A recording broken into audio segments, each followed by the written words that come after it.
తెలుగు రాష్ట్రాల్లో తెలుగు ప్రజలే కాక ప్రపంచ దేశాలలో ఉండే భారతీయులందరూ కూడా క్రికెట్లో సిద్ధహస్తుడు టాప్ క్రికెటర్ అంబటి రాయుడు యొక్క రాజకీయ ప్రయాణం గురించి నిశితంగా పరిశీలిస్తున్నారు.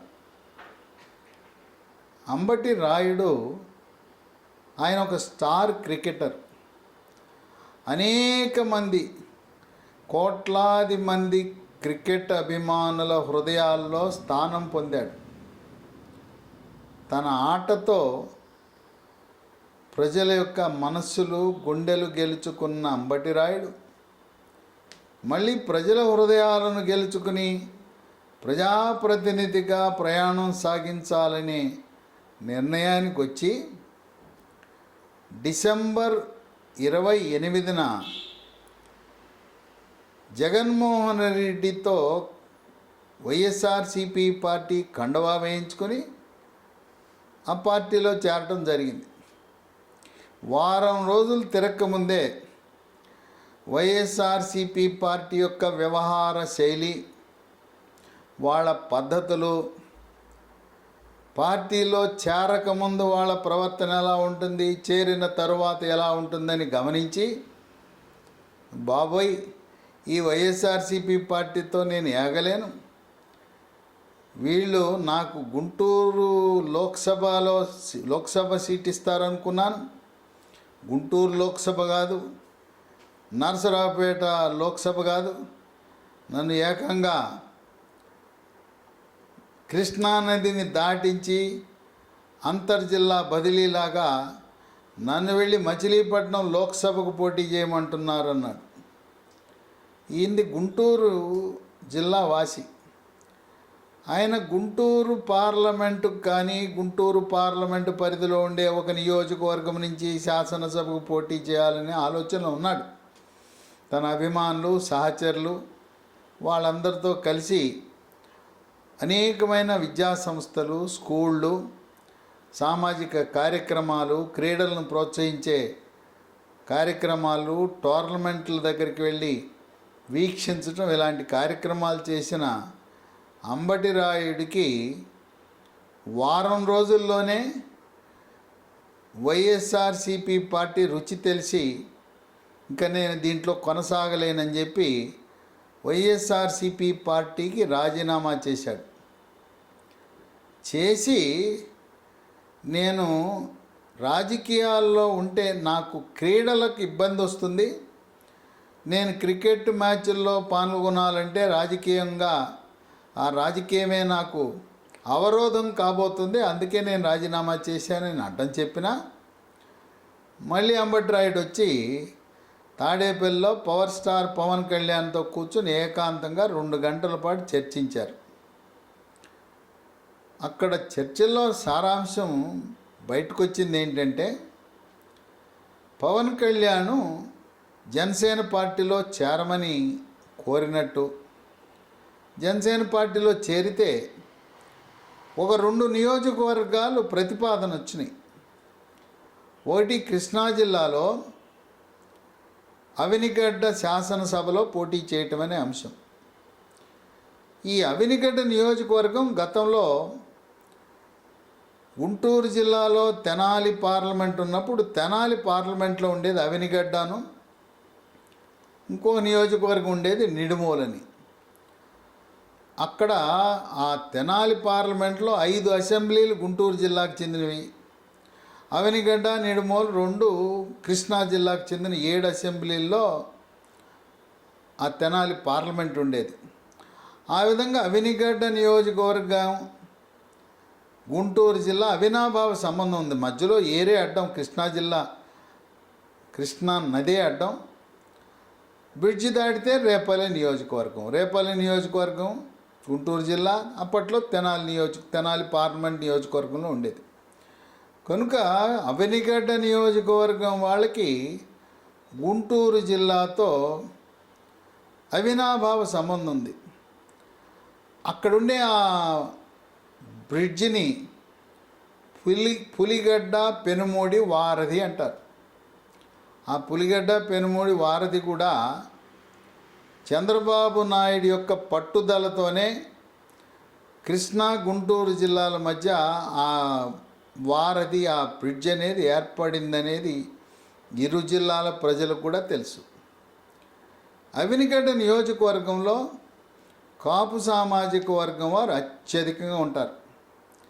ఏ పార్టీ అయినా, అది కాంగ్రెస్ అయినా తెలుగుదేశం అయినా, కాపు సామాజిక వర్గం వారే గెలుస్తారు. గతంలో సింహాద్రి సత్యనారాయణ ఆయన ఆ నియోజకవర్గానికి ప్రాతినిధ్యం వహించారు తెలుగుదేశం పార్టీ తరపున. తదుపరి తెలుగుదేశం పార్టీ తరపున అంబటి బ్రాహ్మణయ్య, ఆయన తెలుగుదేశం పార్టీ.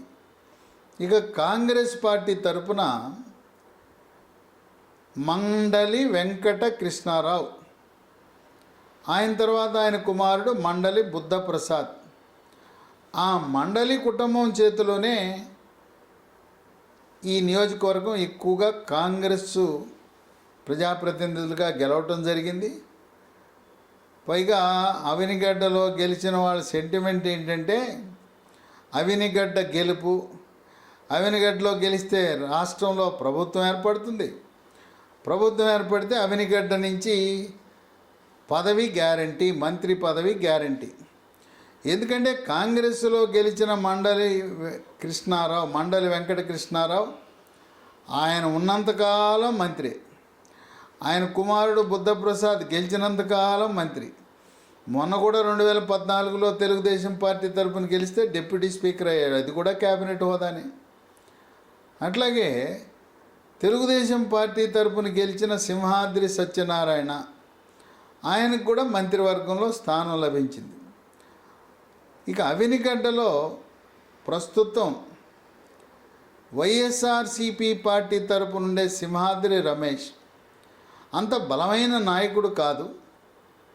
తెలుగుదేశం పార్టీ తరపున ప్రస్తుతం మండలి బుద్ధప్రసాద్ ఉన్నా, ఆయన ఒకవేళ అంబటి రాయుడు వెళ్ళి పోటీ చేస్తాను జనసేన అంటే ఆయన సహకరించే వ్యక్తి, సభ్యత గల వ్యక్తి.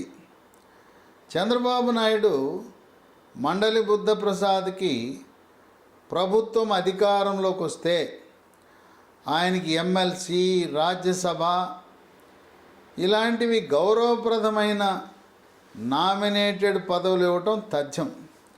లేదా కాపు కార్పొరేషన్, కాపు జాతికి సేవ చేసే అవకాశం ఉన్న ఆంధ్రప్రదేశ్ కాపు కార్పొరేషన్ చైర్మన్ లాంటిది గతంలో కొత్తపల్లి సుబ్బారాయుడు, ఆయన నర్సాపురం నుంచి మాజీ మంత్రి, అది నిర్వహించాడు. కనుక మండలి బుద్ధప్రసాద్కి సముచిత స్థానం ఎల్లవేళలా ఉంటుంది. ఆయన ఎమ్మెల్యేగా గెలవకపోయినా దానికంటే గౌరవప్రదమైన పదవిని ఆయనకి ఇస్తారు. ఆ విధంగా అంబటి రాయుడికి అవినిగడ్డలో జనసేన పార్టీ తరపున గెలవటం అనేది నల్లేరుపై నడక. ఇంకొక నియోజకవర్గం గుంటూరులో కూడా పరిశీలిస్తున్నారు, పొన్నూరులో తెలుగుదేశం పార్టీ తరపున బలమైన నాయకుడు పొన్నూరులో ధూళిపాళ నరేంద్ర చౌదరి ఉన్నాడు, నరేంద్ర కుమార్. ఆయన తండ్రి కూడా చౌదరి గారు, ఆయన రెవెన్యూ మంత్రిగా కూడా పనిచేశారు. పొన్నూరు అంటే తెలుగుదేశం పార్టీకి కంచుకోట. అక్కడ వైఎస్ఆర్సిపి పార్టీ చాలా బలహీనంగా ఉంది. అందువల్ల చంద్రబాబు నాయుడు పొన్నూరు నియోజకవర్గాన్ని డిస్టర్బ్ చేయటానికి, మార్చడానికి ఇష్టపడాడు. ఇప్పటికే ఉమ్మడి కృష్ణా జిల్లాలో 3 అసెంబ్లీ సీట్లకు జనసేన కన్నేసింది. అవినిగడ్డ పక్కన ఉండే పెడన, అట్లాగే విజయవాడ వెస్ట్కి అయితే అభ్యర్థిని కూడా ఖరారు చేశారు. పోతిన మహేష్ని ఎప్పటి నుంచో ఆయనే అభ్యర్థి అని కూడా ఖరారు చేయడం జరిగింది. అందువల్ల జనసేన ఎంపిక చేసిన కోటా సీటు అవినిగడ్డ. కాపు సామాజిక వర్గం ఉన్నారు. ఆ కాపు సామాజిక వర్గంతో పాటు అవినిగడ్డ నియోజకవర్గంలో చల్లపల్లి, మోపిదేవి 2 మండలాలు, అక్కడుండే 6 మండలాల్లో 4 మండలాల్లో 3 మండలాలు పూర్తిగా కాపు సామాజిక వర్గం ఎక్కువగా ఉంటారు. ఒక మండలంలో మత్స్యకార సామాజిక వర్గం, వాళ్ళు కూడా బందర్లో ఉండే కొల్లు రవీంద్ర మాజీ మంత్రి సామాజిక వర్గం, వాళ్ళు ఆయనకి బంధువులు. చల్లపల్లి, పెదముత్తేవి 2 మండలాల్లో ఉండే అక్కడ కమ్మ సామాజిక వర్గం ఆధిక్యత ఉంటుంది. వాళ్ళందరూ కూడా ఆ గ్రామాలన్నీ కూడా తెలుగుదేశం గ్రామాలు, చల్లపల్లి, పెదముత్తేవి, మోపిదేవి. ఆ విధంగా 6 మండలాలలో కూడా జనసేన పార్టీకి తిరుగులేదు. అంబటి రాయుడు అవనిగడ్డలో పోటీ చేస్తే విజయం తథ్యం. పైగా యువకుడు, అంతర్జాతీయ ఖ్యాతి పొందిన క్రికెటర్, స్టార్ క్రికెటర్. ఆయన శాసనసభ్యుడిగా గెలిస్తే ఆయన మంత్రి పదవి కూడా వరిస్తుంది. చంద్రబాబు నాయుడు ఇలాంటి వారిని ప్రోత్సహించడానికి చాలా సంతోషంగా ముందుకు వస్తాడు. ఎందుకంటే చంద్రబాబు నాయుడు విశాఖపట్నంలో స్పోర్ట్స్ యూనివర్సిటీ, క్రీడా యూనివర్సిటీని ప్రారంభించాలని 300 ఎకరాల భూమిని కూడా కేటాయించడం జరిగింది. ఆయనకి క్రీడా యూనివర్సిటీ, క్రీడల పట్ల చంద్రబాబు నాయుడు ముఖ్యమంత్రిగా ఉన్నప్పుడు హైదరాబాద్ నగరంలో ఏషియన్ గేమ్స్ నిర్వహించిన ఘనత ఉన్నది. ఈ రోజున హైదరాబాద్ నగరంలో స్టేడియాలు ఉన్నాయంటే గచ్చిబౌలి కానీ ఇంకే స్టేడియం చెప్పుకున్నా క్రీడలంటే ఎంతో మక్కువ కలిగిన వ్యక్తి చంద్రబాబు నాయుడు. కనుక అంబటి రాయుడిని క్రీడలు, యువజన వ్యవహారాల శాఖ మంత్రిత్వ శాఖ వరించే అవకాశం ఉంది. ఆయన ఆధ్వర్యంలో ఈ స్పోర్ట్స్ యూనివర్సిటీ, క్రీడా యూనివర్సిటీ విశాఖపట్నం రూపుదిద్దుకోవటం, ఏ విధంగా హైదరాబాద్ నగరంలో అంతర్జాతీయ ప్రమాణాలతో రేపు ఒకవేళ భారతదేశం ఒలింపిక్స్ను నిర్వహించిన ఆంధ్రప్రదేశ్ రాష్ట్రంలో కొన్ని క్రీడలను అంతర్జాతీయ ప్రమాణంలో నిర్వహించడానికి కావలసిన మౌలిక సదుపాయాలు ఏర్పాటు చేయటానికి అంబటి రాయుడు లాంటి క్రీడాకారుడు ఒక మంత్రివర్గంలో మంత్రిగా ఉండటం, క్రీడా రంగానికి అదొక గౌరవంగా భావించడం. పైగా ఈ రోజున ఎన్నికలు జరుగుతుంటే, ఎలక్షన్ జరుగుతుంటే అందరూ క్రికెట్ చూస్తారు, ఓటుకి వెళ్ళరు. అంటే మక్కువ, మోజు ఎంత క్రికెట్పై ఉందో మనకు అర్థమవుతుంది. అందువల్ల అంబటి రాయుడిని ప్రోత్సహించి రాజకీయాల్లో మంత్రిగా పెడితే ఆయన ఉండటం వల్ల జనసేన, తెలుగుదేశం పార్టీ కూటమికి ఈ రోజున ఉన్నపళంగా గ్రాఫ్ పెరగటం, దాదాపు ప్రతి నియోజకవర్గంలో ఆయన వల్ల రాని ఓట్లు ఒక 3-4% ఓట్లు అధికంగా వచ్చే అవకాశం కనపడుతుంది. కనుక రాజకీయంగా బలపడటానికి అంబటి రాయుడిని పదవిచ్చి ప్రోత్సహించడం ద్వారా చంద్రబాబు నాయుడు, జనసేన పార్టీ ఇద్దరు కూడా ఈ రోజున 2024లో జనసేన, తెలుగుదేశం పార్టీ గెలిచింది అంటే అది కాపు జాతి ఆంధ్రప్రదేశ్ రాష్ట్రమంతా ఒకే మాట, ఒకే బాటగా 2014లో ఏ విధంగా కంకణబద్దులై జనసేన, తెలుగుదేశం, బీజేపీ ఒకే కూటమిగా ఏర్పడి చంద్రబాబు నాయుడిని ముఖ్యమంత్రి చేశారో అదేవిధంగా ఆనాటి ఫలితాలు పునరావృతమై ఆంధ్రప్రదేశ్ రాష్ట్రంలో జనసేన, తెలుగుదేశం పార్టీ విజయం సాధించి అంబటి రాయుడికి అవనిగడ్డలో పోటీ చేసి గెలిస్తే ఆయనకి క్యాబినెట్లో ఒక స్థానం పదిలంగా ఉంటుందని రాజకీయ విశ్లేషకులు భావిస్తున్నారు. ఇదిలా ఉంటే ప్రస్తుతం అవనిగడ్డని కృష్ణా జిల్లా మచిలీపట్నం నియోజకవర్గంలో దాన్ని కలపడం జరిగింది. ఇక గుంటూరులో ఉండే తెనాలి 2009లో అది నియోజకవర్గ పునర్విభజనలో ఆ తెనాలి పార్లమెంట్ని రద్దు చేయటం జరిగింది. మచిలీపట్నంలో ప్రస్తుతం వైఎస్ఆర్సిపి లోక్సభ సభ్యుడిగా ఉండే వల్లభనేని బాలశౌరి, ఆయన 2004లో తెనాలి లోక్సభగా ఉన్నప్పుడు కాంగ్రెస్ పార్టీ తరపున గెలిచాడు. 9లో ఓటమి, 14లో ఓటమి, గుంటూరు జిల్లాలో పోటీ చేసి ఓటమి. మళ్ళీ మచిలీపట్నంకి వచ్చి 19లో లోక్సభ సభ్యుడయ్యాడు. ఆయనకు కూడా అక్కడ పరిస్థితి అర్థమైంది. కృష్ణా జిల్లాలో మచిలీపట్నం లోక్సభకి మళ్ళీ వైఎస్ఆర్సీపీ పార్టీ తరపున పోటీ చేస్తే గెలవనని అర్థమై వల్లభనేని బాలశౌరి ప్రస్తుత సిట్టింగ్ లోక్సభ సభ్యుడు జనసేన పార్టీలోకి మారాలనే ఆలోచన ఉంది. అక్కడుండే మాజీ మంత్రి పేర్ని నానికి వల్లభనేని బాలశౌరి ఇద్దరూ కాపు సామాజిక వర్గమైన ఉప్పు నొప్పు, వాళ్ళిద్దరికీ పొసగదు. ఒకరు ఎడ్డివంటే ఇంకొకరు దడ్డివంటారు. ఒకానొక సందర్భంలో వల్లభనేని బాలశౌరి ఆయన లోక్సభ సభ్యుడిగా అక్కడికి వస్తానంటే పేర్ని నాని స్థానిక శాసనసభ్యుడు అనుమతి లేకుండా మీరు ఎలా వస్తారని కొంతమంది నాయకులు ప్రశ్నించిన పరిస్థితి. అందువల్ల వల్లభనేని బాలశౌరి పార్టీ మారి జనసేన తరపున మచిలీపట్నం లోక్సభ నుంచి పోటీ చేసిన ఆశ్చర్యం లేదు. మచిలీపట్నం లోక్సభకు కూడా ఎక్కువసార్లు ఏ రాజకీయ పార్టీ అయినా కాపు సామాజిక వర్గం వాళ్ళే గెలవటం జరిగింది.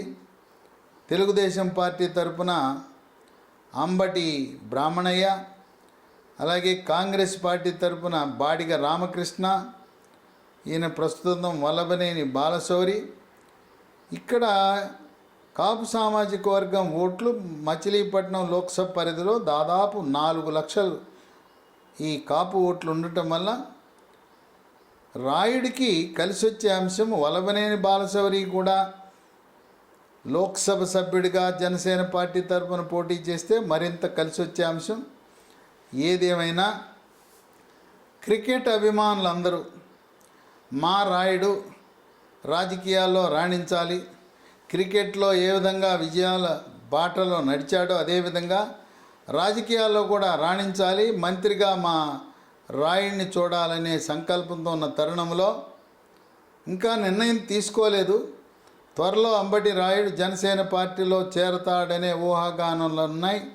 వేచి చూద్దాం అంబటి రాయుడి యొక్క ప్రయాణం.